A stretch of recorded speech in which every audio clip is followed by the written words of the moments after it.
want to take this time to thank everybody who's come in the store over the last couple of days. You just don't know what a blessing it has been for my small business. It has allowed me to come in and be able to order more products this week. So next week, we're going to have some more stuff coming in the store. So you all please keep coming. Thank you, thank you, thank you. Hey, you black-owned supermarkets, all that black-owned. This your time. Lower them prices and make your bread. This is the great shift that can happen right now. Don't try to get greedy and make all your money out one person. You see what's going on in the world. Go ahead and lower them prices. Watch what happens. Hi guys, welcome back to our channel. In case you're new here, my name is Maren. And I'm Maureen. Right, so in today's episode, you're going to be watching businesses of Black Americans that are now booming because of the Asian boycott that is going on right now. A lot of Black Americans came onto the internet and a lot of them wanted to know, what and who owns Black businesses, where are they located at, and how about we go support our own people. And right now, Black businesses are getting a lot of support. Right, and this is because they heed to the call of Black Americans in general, and those who could came out to advertise their businesses and wherever they were located. And today, most of them are going to be giving thanks to the Black American community in general for booming their businesses and for supporting their businesses. So guys, what are we talking about? Let's watch this video and then we come back and talk about it. You can also let us know what you think about this down in the comment section, and consider subscribing if you're new to this channel. Do you finally think that this is finally a shot for Black Americans to start owning some stake in the American economy? Right, let's watch and then we come back. Let me tell you one thing. Can't nobody do it like Jesus. Do you understand what I'm saying? Thank you for all the new clients that came out this morning. We had we was up early at 3:15 a.m. Do you understand me? If you don't get up and get your own plan, your own groove, your own move, you ain't gonna get nowhere. The early bird catches the worm. Her name is Cherry Fields. So thank you for all the ladies that found me on TikTok, Facebook, Snapchat, Instagram. I just thank you, ladies. Y'all are truly amazing. I am taking this overflow and taking it all in. I have such amazing clients because it starts with me. With my energy brings them energy. And that's how it's going to be at Eye Candy Hair Lounge in Austin, Texas, in room 18, located inside of Salon. Baby, can I tell y'all I love y'all down? Y'all blew this business up so much I had to go to Beauty Supply Refresh. There was no way around it. Y'all, this was the most liked and commented on Beauty Supply on my whole post. But this whole last post I had. And can I tell y'all the experience was, and it was the experience. I love seeing black people like we black people, because we just know how to black people. Okay? I love that for us. I love that for us. Okay? And I was in this store. Now, they got some curly clip-ins over there. If you need some of those, go pick those up right at Beauty Supply Refresh. But get into these pans up there. So I'm on the phone with my business partner and I'm telling her what I'm trying to do with like the black nail techs and all this. And she goes, you know, there's like a black nail shop across the street from me. What? I drove over there expeditiously. The name of it is Shades the Nail Bar. And baby, she ain't playing. Y'all, when I walked in there, I gasped. I was like, y'all black. The one chick bust out laughing, was like, yeah. All the stuff y'all said black nail techs don't do, yeah, they do. They take walk-ins. They do feet. The customer service was freaking top tier. I did ask if it was okay to tell y'all about them because I didn't want to overwhelm their business. And yes, they are looking for more nail techs. So listen, be freaking patient. They take walk-ins daily, but please expect the wait. I don't know how many of y'all gonna show up. I would love to see y'all wrapped around the building with y'all garden chairs just outside, making a statement that we're going somewhere else. Please don't do that. If you don't want to wait, just make an appointment. Somebody know where another one at? Hit me up. I'll come through. Hey, I'm Jeanette Bolden Pickens, one of the owners of 27th Street Bakery, and this is my sister Denise. Denise Michelle, the other owner. This is our third generation bakery, and we want to welcome everyone to 27th Street Bakery.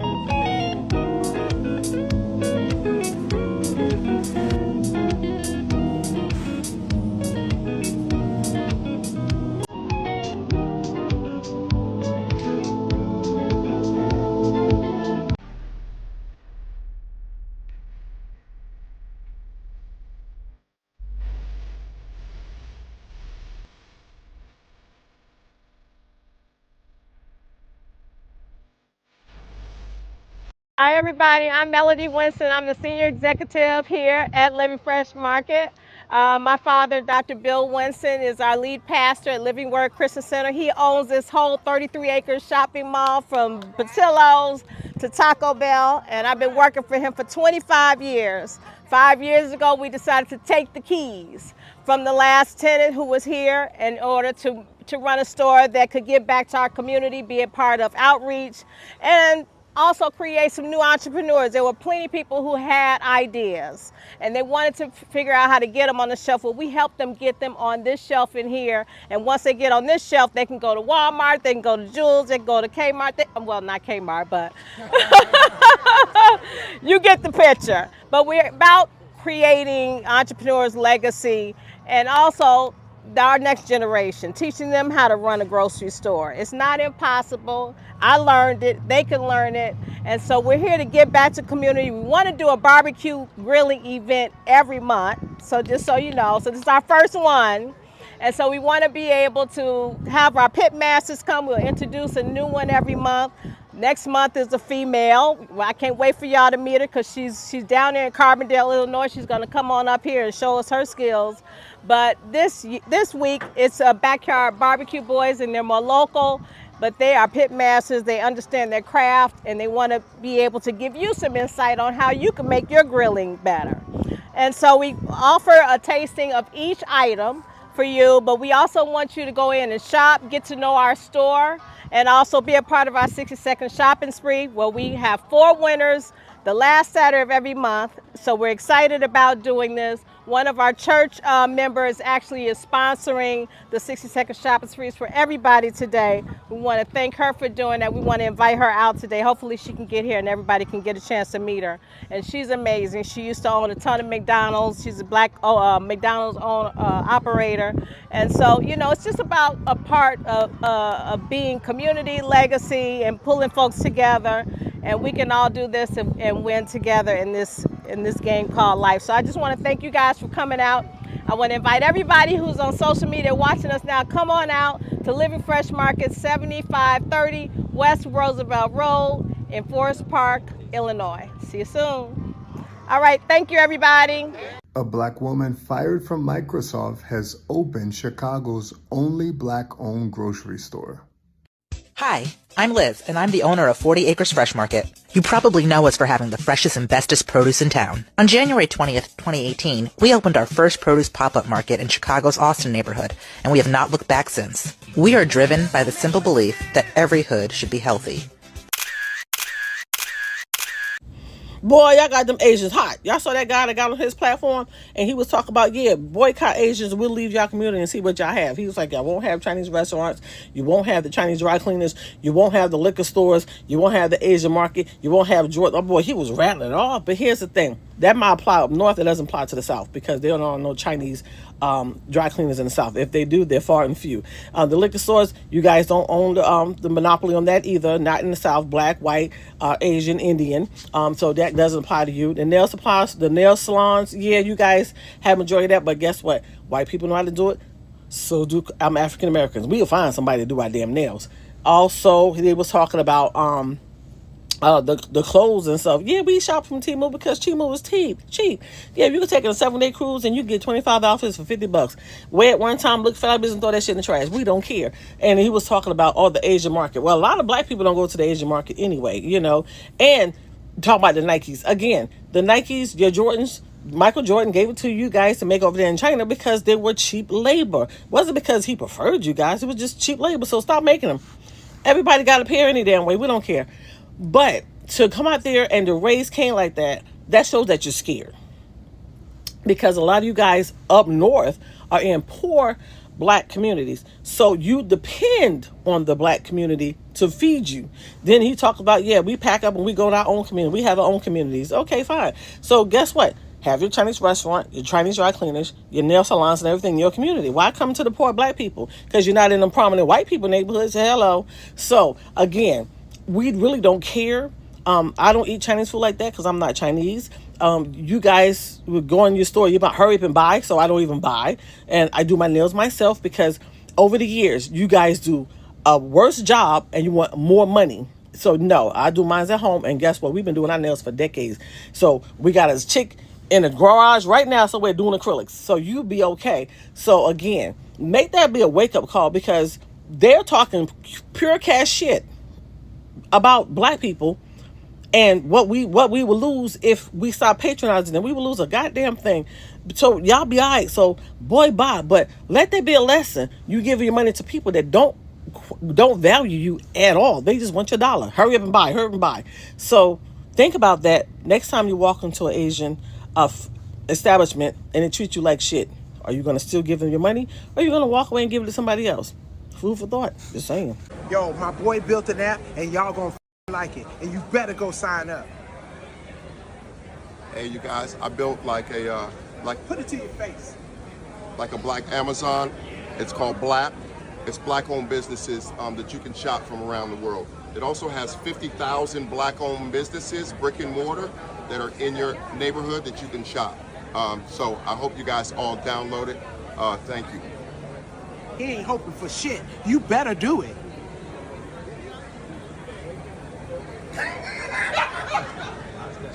So guys, welcome back. Let us know what you think about this video in the comment section. Yeah, you know, this is something that definitely brings hope. When you're looking at this, you're seeing that hope at the end of the tunnel, that light at the end of the tunnel, because this is the beginning of something great. Jokingly, the beginning also of the black community seeing the value in what each of them have for each other. And since time immemorial, some black businesses have often been accused of having bad customer services, right? And I think with this trend and black Americans open-heartedly giving chances to black-owned businesses, I think this is a great chance for also businesses to start practicing their what is it called, customer service, you know, because I do believe that, just as I said in a previous episode about the Asian boycotts, if black people start training their black children, you should first walk into a black store to look for an item before finally walking into any other person's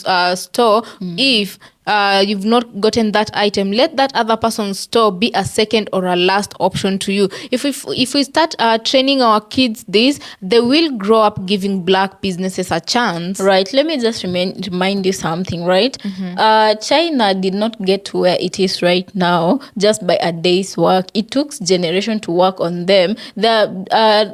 Worldwide, they're known as business savvy, right? And these people literally can go into whatever continent and make a living, and they'll still thrive. Meaning, it took generations to learn lessons and pass them down to their offsprings, to their young ones, for them to build an empire. Right now, China is respected. When you come to Kenya, there are Chinese people actually don't come to suffer in Africa. When they come to suffer, well, not suffering, when they come to Africa, they come to greener pastures. I'm not lying to you guys. They become business moguls, and they make a lot of money. I'll say one particular business that is here in Kenya currently. It started with one store. It's called China Square. It's a shopping center. It's a supermarket. It's a supermarket and a shopping center. When it first opened its doors in Kenya, Kenyans were flooded in numbers of hundreds because they came with very, very cheap goods, and it was in big quantity, you know. So that is where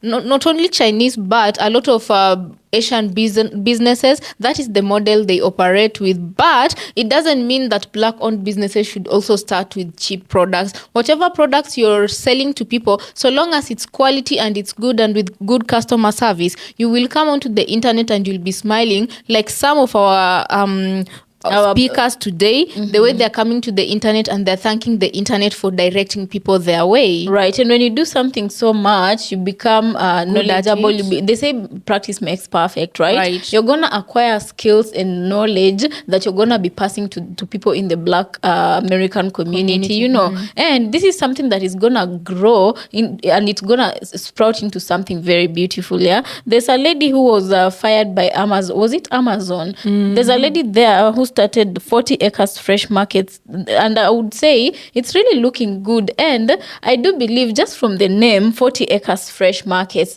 you already picture you going there and getting fresh produce, right? So it's very important that it's black owned, and when you look, it's looking beautiful. So it's good to see a black person can be responsible for such an establishment, and they can be responsible for bringing in that kind of business and employing people, you know. Right. So this is just the beginning, and we are really looking forward to see how this movement will end, right, or will go along, because right, in as much as Black American businesses have started being supported by Black American communities, there was reports just before this week ended. We're still in it, but as it was coming to an end, there was reports that there's some Asian businesses that because they were fearful of losing their clients, they started masquerading their businesses as black-owned businesses. Meaning you have to look out for the kind of, you know, they normally say there's a sellout in every race. You have to look out for those people who will be paid in order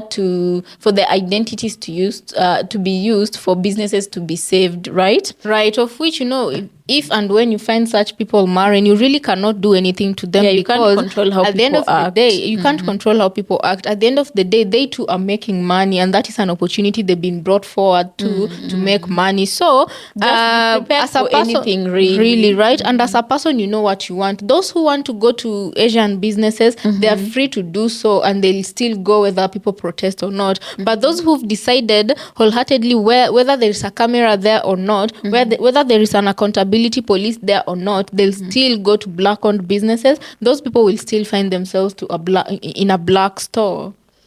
Anyway, guys, let us know what you think about this video. And personally, I am rooting for the Black American community, right? And because I the do best believe, thing, you know, we've never seen the Black Wall Street. We only hear of it. Actually. We've never known how it actually worked. We only see what it could have been through movies, you know. So in this day and age, I'd really like to see a genuine Black Wall Street, where if someone in the Black Wall Street coughs, the whole of America catches the cold, and it makes the 1%, the white 1%, also want to know what they're thinking about, you know, because they'll be moving financially like that. Right. That would be a good thing, don't you think? Anyway, guys, let us know what you think about this episode on the comment section. Also, consider subscribing if it's your first time here, and we'll catch you on our next episode. Thank you so much for always tuning in.